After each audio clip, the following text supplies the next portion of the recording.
শেরপুরের ঝিনাইগাতি উপজেলার এই প্রকৃতির মনোরম পরিবেশের ভেতরে গান গাইতে কার না ভালো লাগে। আর আজ আমরা আমাদের পুরো টিম নিয়ে চলে এসেছি শেরপুর জেলার ঝিনাইগাতি উপজেলার গজনী অবকাশের এই আগর বাগানে।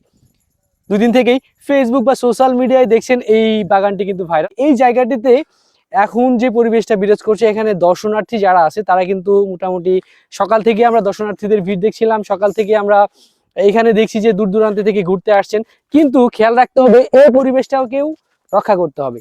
এমন কোনো কাজ করা যাবে না যেটা পরিবেশের ভারসাম্য রক্ষা না হয়ে যেন এই জায়গাটাতে আবার নোংরা না হয়।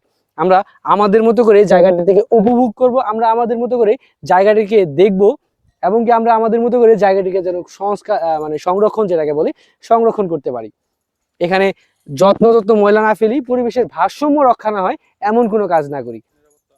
আর বিশেষ করে যেটা বলি, এটা হাতি প্রবণ এলাকা, এখানে হাতির সময় চলছে। এই সময়টাতে এখানে আসা কিন্তু মোটামুটি অনিরাপদ। এই জায়গাটিতে সামনে যেটা আপনারা হয়তো ড্রোন ফুটেজে দেখছেন, সামনের অঞ্চলটা, এইখানকার যে আসবেন সেই রাস্তাটা কিন্তু অলওয়েজ হাতি থাকে, বা এই জায়গাটাতে হাতির অভয়ারণ্য। আমরা এটাও যেন না করি একটা টুরিস্ট প্লেস তৈরি করে, যেটা হাতির যেন অভয়ারণ্যটাও যেন আবার ধ্বংস না করি।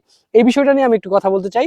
হয়তোবা আমার এই কথাটিকে অনেকেই মন খারাপ করবেন, যে হাতির অভয়ারণ্য বা এই জায়গাটিতে হাতি বা বন্য পশু পাখি কিন্তু স্বাচ্ছন্দ্যে থাকতে ভালোবাসে, কারণ এটা একটা নিরাপদ, মানে একদমই সমাজ, বা এখানে বসতি নাই, মানুষের কোলাহল নাই।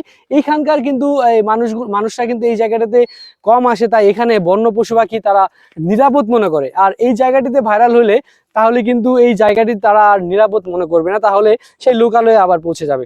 তাই এই হাতির জন্য নিরাপদ জায়গাটি যেন আমরা নষ্ট না করি, তাদের থাকার জায়গাতে আমরা যেন এসে বিরক্ত না করি। এতে পরিবেশ বা পরিবেশে থাকা যে প্রাণী আছে তারা কিন্তু বিলুপ্তির পথে যাচ্ছে।